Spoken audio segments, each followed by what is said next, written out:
Bapa kami mengucap syukur dan terima kasih pada pagi hari ini kami boleh kembali hadir bersama-sama dengan Tuhan. Sembunyikan hamba di belakang salib-Mu. Hamba yang tidak ada apa-apa ini Tuhan, urapi hamba. Tolong hamba Tuhan. Engkau tahu di dalam hati hamba yang terdalam, hamba butuh akan kuasa-Mu. Hamba takut, tapi hamba percaya Tuhan ada memberkati semua jemaat yang hadir dan mengurapi hamba-Mu. Sehingga apa yang hamba sampaikan adalah Tuhan yang mau berbicara. Terima kasih dalam nama Yesus Kristus. Berkati setiap yang hadir. Kuasai ruangan hati kami. Kuasai ruangan di tempat ini. Tuhan hadir. Roh Allah hadir. Dalam nama Yesus kami alaskan doa sembahyang ini. Amin. Saudaraku sekalian, sepanjang bulan ini kita mendengar tema besarnya ialah menghampiri Allah. Saya percaya minggu lalu saudara dengan jelas sudah mendengarkan apa yang Bapak Gembala Sidang kita sampaikan. Tema minggu lalu itu mirip dengan minggu ini. Minggu lalu Bapak Gembala Sidang temanya ialah menghampiri Allah. Menghampiri tata Allah. Hari ini tema yang saya terpancang di sini ialah menghampiri tata kasih karunia. Mirip, tapi tidak bertentangan. Kenapa? Karena firman Allah satu dengan lain itu saling melengkapi. Saudara mungkin mendengar, nanti saya akan sampaikan ada ayat yang diulang. Tapi semuanya itu saling melengkapi. Untuk apa? Supaya kita semakin mantap dalam mengerti, dalam mengetahui bahwa kita dapat menghampiri tata Allah. Karena apa?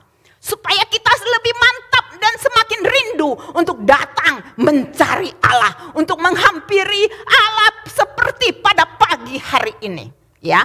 Nah, saudaraku sekalian, poin pertama yang hari ini saya mau sampaikan diambil dari Efesus pasal 3 ayat yang ke-12. Bunyinya ialah di dalam Dia kita beroleh keberanian dan jalan masuk kepada Allah dengan penuh kepercayaan oleh iman kita kepadanya. Di atasnya dikatakan di dalam Dia, Dia ialah Yesus Kristus, Tuhan Yesus Kristus. Di dalam Dia kita beroleh apa? Keberanian. Coba buka Ibrani yang minggu lalu, Ibrani pasal 4 ayat yang ke-16. Sebab itu marilah kita dengan penuh keberanian menghampiri tata kasih karunia. Hari ini menghampiri tata kasih karunia. Jadi mirip, kedua ayat ini mirip. Sekarang pertanyaannya, kenapa kita berani menghampiri tata kasih karunia? Kita berani karena Efesus tadi katakan, di dalam Dia ialah nama Yesus Kristus. Di dalam nama Yesus Kristus tidak ada nama lain, hanya di dalam nama Yesus Kristus kita berani menghampiri tatanya. Siapa Yesus? Mengapa di dalam Dia orang jadi berani? Apa tugas Yesus? Tolong buka ayat yang 14-nya. Ibrani pasal 4 ayat yang 14. Oh, dikatakan apa? Karena kita sekarang mempunyai imam besar yang agung. Katakan dengan kuat. Imam besar yang agung. Agung itu besar. Agung ya. Yang telah melintasi semua langit. Ya, tidak ada imam besar yang lebih besar daripada Yesus Kristus. Tidak ada imam besar yang sanggup melintasi semua langit. Kalau dikatakan semua langit berarti sudah yang tertinggi. Tidak ada lagi yang lebih tinggi daripada semua langit. Jadi imam besar kita Yesus Kristus adalah imam besar yang tertinggi. Yang paling tinggi. Itu sebabnya kita diberikan keberanian. Apa tugas imam besar? Minggu lalu disampaikan. Imam besar ialah seorang perantara di mana umat Israel, umat Allah datang membawa korban persembahan untuk menutupi dosa mereka. Saya katakan menutupi dosa mereka, bukan menebus, bukan menghapus dosa. Kenapa? Karena korban yang yang mereka berikan kepada Allah adalah binatang. Binatang hanya bisa menutupi, bukan menebus. Oleh sebab itu, mereka tiap tahun harus mempersembahkan korban di hadapan Allah. Jadi mereka merasa nyaman kalau tiap tahun bisa membawa korban ke hadapan Allah untuk menutupi dosa mereka. Dan tugasnya imam besar menjadi perantara. Umat Allah tidak bisa langsung masuk ke ruang Maha Kudus, tapi umat Allah harus melalui imam besar. Dan imam besar yang akan mempersembahkan korban penutup dosa ini untuk umat yang datang. Seorang harus bawa seekor. Tapi lihat imam besar kita, Yesus Kristus. Imam besar kita yang melintasi semua langit.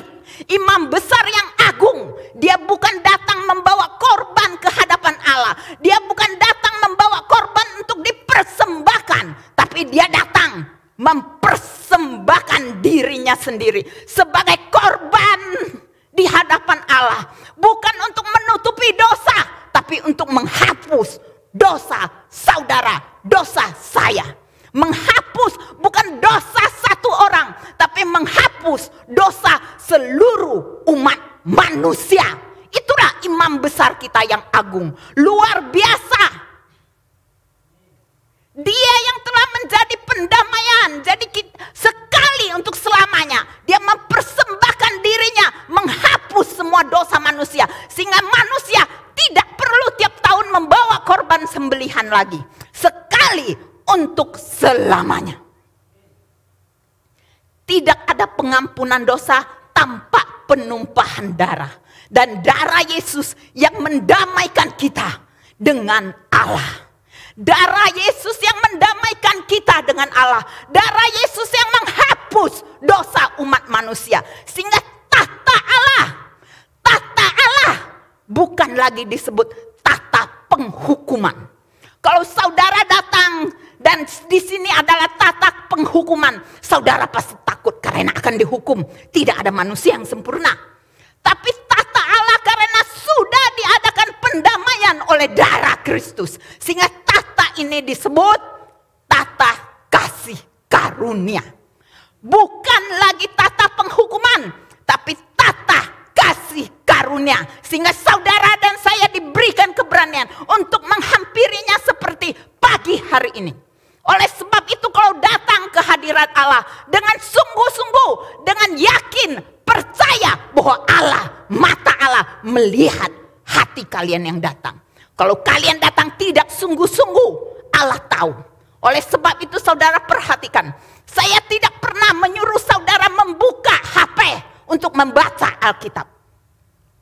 Karena sekarang jarang yang membawa Alkitab yang begini, berat. Jadi pada buka di HP. Saya tidak mau menyuruh saudara buka. Karena apa? Saudara alasannya buka, baca. Kalau disuruh baca, saudara buka HP. Tapi mata saudara pasti lihat ke WA. WA yang masuk, TikTok, masuk TikTok. Lihat dulu TikTok, promo makanan di mana. Oleh sebab itu datang ke hadirat Allah dengan sungguh-sungguh. Dia melihat hati saudara yang datang. Kalau saudara datang dengan sungguh-sungguh, saudara nanti pulang pasti berbeda. Tapi kalau saudara datang dan pulang sama saja, hidup saudara sama saja, sifat saudara sama saja, karakter saudara sama saja, berarti sia-sia saudara tiap minggu datang ke gereja mendengarkan firman Allah, tidak pernah mengubah saudara. Firman Allah itu berkuasa kalau saudara lapar dan haus akan kebenarannya. Seperti minggu pertama saudara Denis sampaikan. Jadi saudaraku sekalian, kita bersyukur darah pendamaian membuat kita berani datang menghampiri hadiratnya. Saudara tahu nggak? Zaman dulu, kalau saudara baca di dalam Keluaran 19 sampai 20 zaman dulu, itu kalau umat Allah mau menghampiri Tuhan, waktu itu di Gunung Sinai, Musa dipanggil oleh Allah untuk naik ke atas menerima 2 loh batu atau 10 perintah Allah. Lalu umat Allah di bawah, dipasang penghalang di bawah Gunung Sinai. Karena ada hadirat Allah Sinai. Di atas gunung Sinai ada awan, ada api, ada suara guru, ada suara kilat, ada suara bunyi sangkakala. Suara-suara yang menakutkan sampai bangsa Israel berkata begini kepada Musa. Pak Musa naik aja ke atas. Kalau Allah ngomong apa, katakan saja melalui Pak Musa. Jangan panggil kami mendekat. Kami takut mati katanya. Semua takut menghampiri hadirat Allah. Takut mendekati Allah. Karena belum ada darah Yesus. Mereka dikasih penghalang. Mereka susah untuk menghampiri tata Allah. Mereka susah untuk menghampiri Allah. Semuanya harus melalui perantara.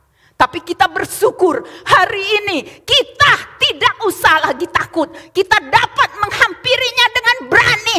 Amin. Saya kasih contoh yang paling gampang. Ingat presiden. Kalau seseorang datang ke istana presiden tanpa janji, tanpa izin, dan menerobos masuk ke istana, apa yang terjadi? Pasti ditangkap. Kalau ngelawan, berani nerobos terus, pasti ditembak mati. Istana presiden begitu menakutkan untuk rakyat biasa bisa masuk ke dalam. Tapi coba kita balikin, kita bayangin. Kalau saat ini presiden kita Pak Jokowi datang masuk ke dalam Berea dengan pakaian sederhana, dengan pakaian batik, duduk dan berdampingan dengan Ibu Nanan kita. Begitu selesai kebaktian karena dia datang sebagai manusia biasa, tidak bawa pengawal. Begitu selesai kebaktian saya percaya semua jemaat berebut foto bersama presiden, benar? Apalagi ibu-ibu, apalagi mama, paling suka berebut foto dengan presiden. Lalu di afdruk yang gede, segede gajah, dipajang di ruangan tamu. Kalau punya ruangan makan, punya restoran makan, rumah makan, dipajang di restoran sehingga orang yang masuk, saya pernah ke restoran apa, ada Bapak Presiden fotonya. Mereka bangga karena Pak Presiden pernah makan di restoran kami. Nah, kalau Presiden duduk di tengah kita tidak bawa pengawal, pakaian biasa jadi rakyat biasa ngobrol dengan kita, kita berani nggak mendekatinya? Berani. Dia bukan lagi sosok yang menakutkan. Waktu dia kembali ke istana, dia bawa kita. Ada jaminan dari Pak Presiden. Hayo masuk bersama saya ke istana. Berani nggak? Berani. Bebas nggak? Bebas. Nggak ada yang berani tangkap. Karena kita jalan masuk ke istana bersama dengan Pak Jokowi. Demikian kita dengan Kristus. Kristus datang. Dia sudah datang. Dia sudah menyerahkan dirinya. Dan dia menjadi sahabat kita. Nanti waktu kita pulang ke surga, kita punya jaminan Yesus Kristus. Kita bisa masuk ke dalam kerajaan surga tanpa takut. Ada jaminan dari Yesus Kristus. Amin. Makanya saya ingat paduan suara pernah nyanyikan. Ada seorang sahabat. Siapa namanya? Yesus Kristus namanya. 我有一位好朋友，他的名字叫耶稣。Mau belajar? Saya waktu nyanyikan 我有一位好朋友， saudara jawab 他的名字叫耶稣。 Susah? Dia sudah menjadi sahabat kita. Kita tidak usah takut. Itu poin pertama. Kita lihat poin kedua. Efesus pasal 3 ayat 12. Kita masuk poin kedua. Poin pertama ialah kita beroleh di dalam nama Yesus Kristus. Kita beroleh keberanian untuk menghampiri tatanya. Poin kedua yaitu di dalam Dia, di dalam Yesus Kristus, kita beroleh keberanian, itu poin pertama. Yang kedua, kita beroleh jalan masuk kepada Allah dengan penuh kepercayaan oleh karena iman kita kepada Yesus Kristus. Jadi poin kedua, kita sudah diberikan kepercayaan karena kita beriman kepada Yesus. Kita boleh diizinkan masuk, jalan masuk kepada Allah, jalan masuk Karena ada Yesus jaminannya. Saudaraku sekalian, ada pepatah, banyak jalan menuju ke Roma, tapi saya katakan hanya satu jalan menuju ke surga. Siapa namanya? Coba buka Yohanes 14 ayat 6. Kata Yesus kepadanya, akulah jalan dan kebenaran dan hidup. Tidak ada seorang pun yang datang kepada Bapa kalau tidak melalui Yesus. Jadi Yesus satu-satunya jalan yang membawa kita masuk ke dalam kerajaan Allah. Siapa yang tidak mau masuk ke dalam surga? Angkat tangan. Ada yang punya cita-cita masuk ke neraka? Angkat tangan. Enggak ada tuh. Anehnya, ada cita-cita masuk ke neraka enggak? Enggak ada yang angkat tangan. Siapa yang pengen ke surga? Enggak ada yang angkat tangan. Jadi mau kemana kalian? Mau kemana? Dua-duanya enggak angkat tangan. Saudara mau masuk ke dalam surga? Angkat tangan dong. Setengah tiang tanda kematian. Mau masuk ke dalam surga, angkat tangan yang tinggi. Wow, beri kemuliaan untuk Yesus. Masuk ke surga enak gak? Enak, pasti enak karena kekal. Tapi saudara harus tahu, surga adalah kudus. Surga itu maha kudus. Tidak ada satu titik dosa pun yang boleh masuk ke dalam kerajaan surga. Ingat. Tidak ada setitik dosa pun yang boleh masuk ke dalam kerajaan surga. Saudara orang berdosa enggak? Berarti tidak ada satu pun yang boleh masuk ke dalam kerajaan surga. Tapi kita sudah ditebus oleh Yesus. Kita sudah dibenarkan, dilayakkan. Jadi boleh kita masuk ke dalam surga. Tapi ingat, harus melalui Yesus. Surga itu maha kudus. Dan Allah tidak mau satu pun di antara kita yang masuk neraka. Karena Allah sangat-sangat mengasihi kita. Tapi sebagai Allah, dia harus menghukum kita. Karena kita manusia yang berdosa. Bagaimana supaya kita bisa masuk ke dalam surga? Dengan tidak membawa dosa. Tapi dia harus menghukum kita. Makanya Allah mengambil satu jalan keluarnya. Solusinya yaitu dia menyerahkan anaknya yang tunggal. Untuk mati menjadi pengganti bagi kita. Agar kita yang dikasihinya jangan dihukum. Tapi hukuman jatuh kepada anak tunggalnya. Semua yang buruk yang kita alami, dia timpakan kepada Yesus anaknya. Sehingga Yesus merasakan penderitaan, merasakan kesengsaraan, merasakan siksaan, merasakan hal-hal yang buruk, lebih buruk dari yang kita alami, yaitu mati di atas kayu salib. Dia timpakan itu semuanya kepada anaknya. Supaya kita tidak dihukum. Dan Yesus merasakan semua penderitaan kita, kelemahan kita. Coba buka Ibrani pasal 4 ayat yang ke-15. Ibrani pasal 4 ayat yang ke-15. Sebab imam besar yang kita punya, Yesus Kristus ya namanya, bukanlah imam besar yang tidak dapat turun merasakan kelemahan-kelemahan kita. Sebaliknya dia sama dengan kita. Ia telah dicobai hanya tidak berbuat dosa. Jadi Yesus Kristus merasakan kelemahan kita, merasakan penderitaan kita. Tidak ada alasan bagi kita untuk mengatakan Tuhan tidak merasakan. Jadi Tuhan tidak jawab doa saya. Jangan berkata begitu. Tuhan merasakan. Kalau Tuhan belum menjawab itu untuk kebaikan saudara. Karena Allah berjanji dia turut bekerja sama dalam segala hal untuk mendatangkan kebaikan bagi kita. Jadi Allah turut merasakan semua kelemahan kita, semua penderitaan kita. Oleh sebab itu pada saat kita sedang sedih, ingat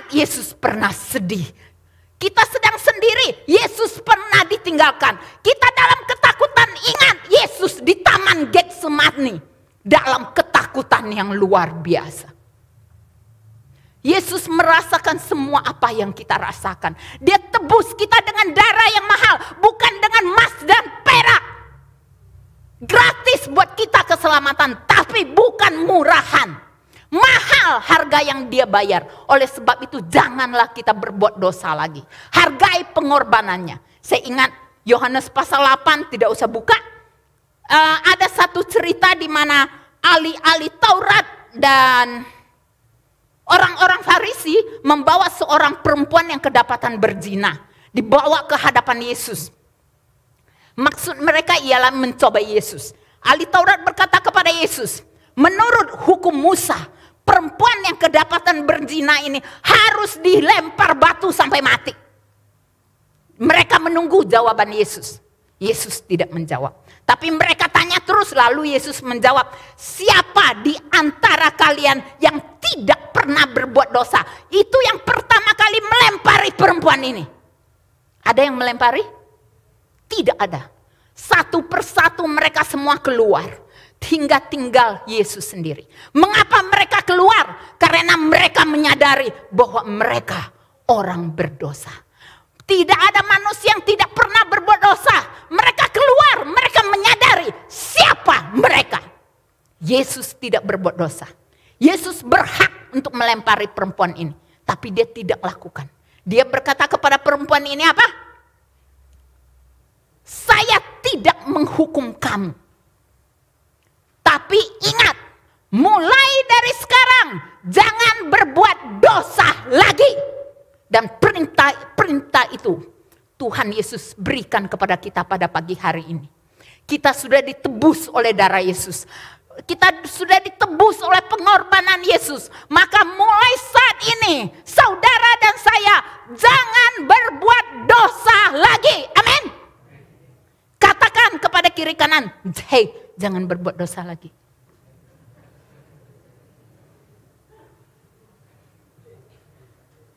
Ingat, Yesus sudah mati bagi kita. Jangan berbuat dosa lagi. Ya. Sakius, orang yang dipandang rendah, dianggap berdosa. Tapi sama Yesus dipandang. Hai Sakius, turunlah. Aku akan tumpang di rumahmu. Sakius begitu senang.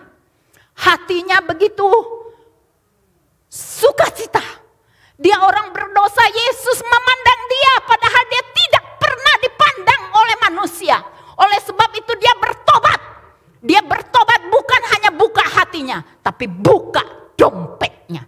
Dia buka dompetnya, dia bagikan hartanya, berikan kepada orang miskin.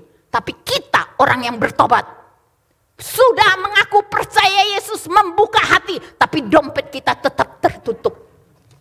Tertutup rapat-rapat. Buat Yesus kita begitu susah. Mau bayar perpuluhan kita hitung-hitungan. Kita merasa sayang dengan semua yang ada pada kita. Semua yang ada pada kita milik siapa? Kalau bukan karena dia, apa yang saudara peroleh? Kematian. Oleh sebab itu jangan kecewa sama Tuhan. Kalau saudara sedang merasa, kenapa doa saya belum dijawab? Jangan berkata, saya kecewa sama Tuhan. Kalau saudara kecewa sama Tuhan, pertanyaan saya, kenapa masih hirup oksigen? Bukankah oksigen itu milik Tuhan? Pencet saja hidungmu, jangan hirup oksigen. Bukankah saudara kecewa? Coba kita praktekin semuanya. Pencet hidungnya, tahan napas. Kalau saya belum ngomong buka, jangan buka. Saya pengen apa yang saudara rasakan. 1, 2, 3, pencet.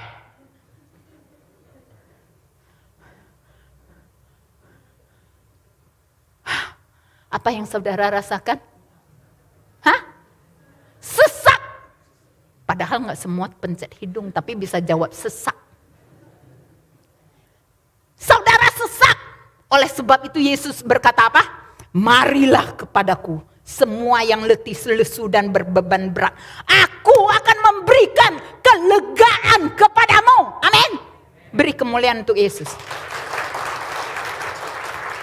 Poin pertama tadi apa? berani menghampiri hadiratnya. Poin yang kedua tadi apa?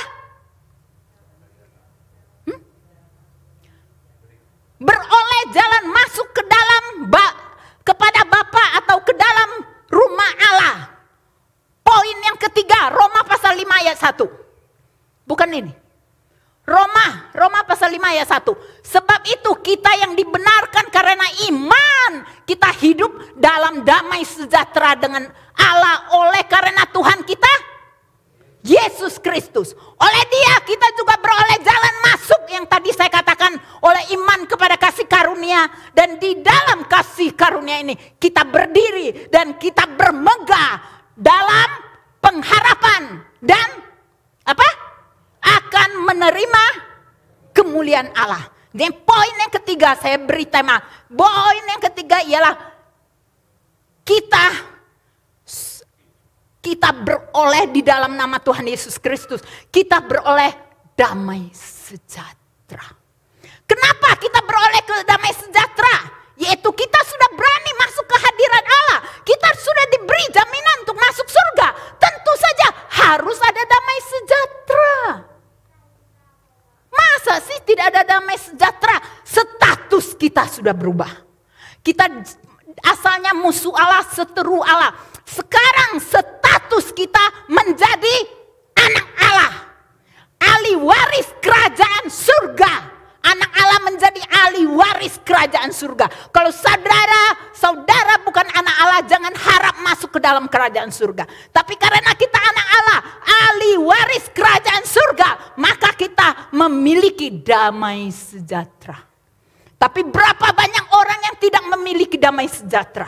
Mereka hidup dalam kesedihan, hidup dalam keterpurukan, tidak pernah sukacita. Kalau orang yang tidak ada sukacita, pasti tidak ada damai sejahtera. Pertanyaannya, kenapa tidak ada damai sejahtera? Karena terlalu fokus kepada masalah yang dia alami. Tidak bisa fokus kepada Allah. Sepanjang kita masih hidup, tidak ada yang namanya tidak ada masalah, tidak ada. Sepanjang kita hidup, pasti pernah mengalami masalah. Benar? Kalau saudara baca di dalam Mazmur pasal 34 ayat yang 20, ya, di sana dikatakan kemalangan orang benar itu banyak. Jadi saudara disebut orang benar bukan? Orang benar, kita dibenarkan oleh Allah. Kemalangan orang benar itu banyak. Lebih banyak daripada orang dunia.